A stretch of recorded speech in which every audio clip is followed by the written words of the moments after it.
আবার একটা ব্যস্ত দিনের শুরু হয়ে গেল। হ্যাঁ, আসসালামু আলাইকুম, কেমন আছেন সবাই?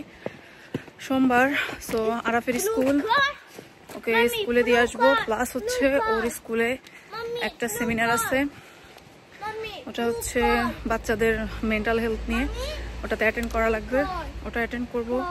তারপর আমার কলেজ, আজকে দিনে অনেক একের পর এক চলবে। আরাফকে স্কুলে ঢুকাই দিছি, মানে ওদের ক্লাসের ওখানে, আর এই যে ওয়েট করতেছি ওই সেমিনার বা ওয়ার্কশপের জন্য।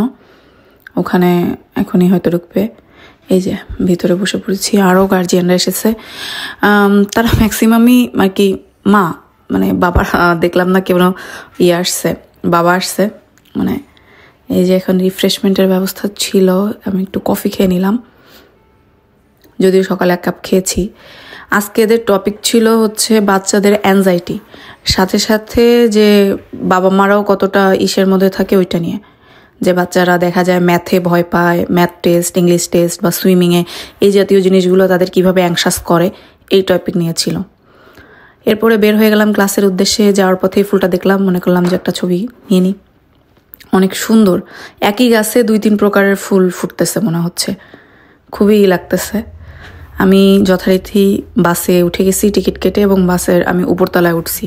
এখন থেকে ট্রাই করি উপরতলায় উঠতে, ডাবল ডেকারের উপরতলায়, কজ ওই যে আমার একটু হেডেকের মাথা ব্যথার ইস্যু থাকে, ভিতরে দম বন্ধ, প্লাস কেউ যদি সিগারেট টিকেট খেয়ে আশেপাশে কেউ থাকলে আমার ধম করে মাথাটা ব্যথা করে। এই জন্যে উপরে বসাটাই সেফ জোন, কেননা এটা মানে আমার জন্য সারা দিনের একটা বার্ডেন যায়, পুরা দিন মাথা একেবারে ঝিম হয়ে থাকে।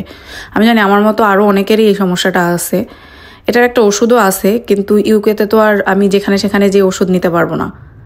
কথা হচ্ছে ফুল প্রেসক্রিপশন জিপি দেখায় তারপরে দিতে হবে। এরপরে ট্রাম, এরপরে এই যে আমাদের আজকে ছিল হলো ভাগ ভাগ করে, লেকচার গ্যালারিতে ছিল না। আল্লাহ হাফেজ।